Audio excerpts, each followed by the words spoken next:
papers are saying this morning. I have with me Ife Onyegbule, a journalist, as well as a chartered accountant and public affairs analyst. Sheson Okwade, it's good to have you both join me this morning. Let's see what the headlines are saying. Vanguard is saying that insecurity, Buhari launches offensive, orders ruthless action, and multiple riders here. 15 persons killed, houses, cars, motorbikes burnt in Benue. Northern elders task Buhari on menace. Reps give him ultimatum. And rejig security. Pandev tells Buhari, get to the roots. Ohaneze is saying that. We are for a secured Nigeria. Fanifere is saying that. And Falano threatens public protest. Many Zamfara royal fathers involved in gold mining. That is the Inspector General of Police revealing that. Okay, from the Vanguard, let's move now to Daily Sun. Daily Sun is saying IMF recommends total fuel subsidy removal for Nigeria. It says Africa spent $5.2 trillion on that in 4 years. Okay, from Daily Sun, let's go to The Guardian. The Guardian is saying victory for PDP as Supreme Court dismisses APC's Coles appeals and notices incurably defective, grossly incompetent, says acting CJN. And Wiki offers to reconcile with Amechi others for reverse progress. From The Guardian, let's go now to Daily Trust. Name those colluding with bandits. Emirs tell minister. Buhari orders routing of kidnappers, others. And president must address Nigerians, reps say. And they've given him 48-hour ultimatum to do that. And we wonder how that is going to be complied with or otherwise. Blueprint is our last paper this morning. Buhari orders security chiefs deal ruthlessly with bandits and kidnappers. And Abuja-Kaduna road cleared, safe for travels. That's the Inspector General of Police is giving that assurance. Name names in Zamfara killings. Monarchs challenge Minister of Defense. Tell us who the people are. That is what he's saying this morning. Well, gentlemen, what I'd like us to look at is the story from Sudan.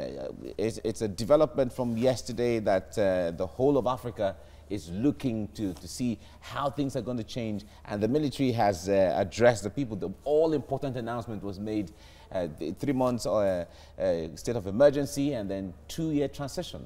Okay, let me start with you, Ife. What do you make of That's funny the to developments me. from Sudan? I read a report on the BBC where I think the writer said there is no clear-cut agenda of how the people, the army wants to hand over to civilians. And when you look at it, I'm not sure civilians are involved in the cabinets that they've hurriedly That's part of why the put up protesters are saying we don't want you. As it is. It's So still the old regime. That's what they see. They're jubilating. They have no idea what it is that's before them. And I'm wondering, the man's been there since 1989.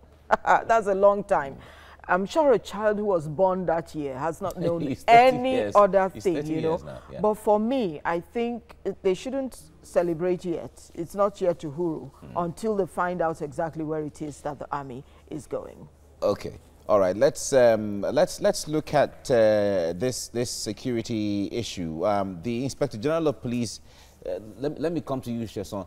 The IG of Police has given assurance that the Abuja-Kaduna highway is clear and safe now for commuters.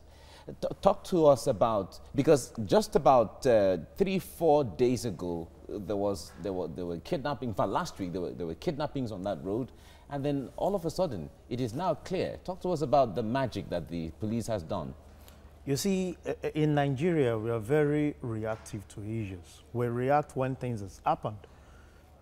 The IGP might come out and tell us now that the coast is cleared, but must there be a kind of molestation or killing before we react to issue? The major activity of the security officer is to protect lives and property, not until when you lose. We are never proactive. Just take, for example, Lagosians have been clamoring for long queue of this truck on the road. And when the president was coming, the coast was cleared. Wow, we always reactive to issues, not until when people died. In this, we don't value lives. And if people that are put at the aim of affairs don't value lives. I don't see the reason why they have to be there. Not until when people start, when these things start making the headlines. That's when we react to issues. Why can't you do your job? What are the plans that you have for the regions? What are the plans that you have for the states? We have the CPs at every state. We have all those guys that are there that report to you as the IGP. What are they doing? We should not wait until when we lose life before you now say the area is clear for everybody to move. You should be there. That's why you are being paid. Taxpayers' money is used to pay your salary. There has been a lot of complaints from Nigerians and analysts of the agencies being reactive to issues and not proactive enough to even prevent these occurrences in the first place, Ify. Now you're saying that the place is clear, the coast is clear, people can ply the road and all that. You've not even told citizens what it is that you have done. Who have you apprehended? What are the things that you've put in place to say, people, it is free now, it is safe? Or was there a negotiation between the police and telling the criminals to stay away? That's it. We don't talk, we don't reach a logical conclusion with issues, and I think there's a problem with that. But looking at it critically, one would say that, well, we don't expect the police or the security agencies to actually come out and tell us the strategies they are putting in place because of security. in I always say, civilized democracies, they tell you what it is that they've done. Yeah, remember the man who went about shooting people and, you know, recording it live. They told you what they've done. We've arrested so and so. We're still looking out for so and so. We've searched his car. We've done this. We've done that. This is what we found. We found a 75 or how many pages of what is written. You need to, of course, you give out information, but you don't have to give out everything. It's okay. Give information, know what to give and know what not to give, depending on how it is. Thank you very much, Ify Onyegbule, for coming on the program. Thank you for having us. Thank you very much for coming. Thanks, Mike, for having me. Right.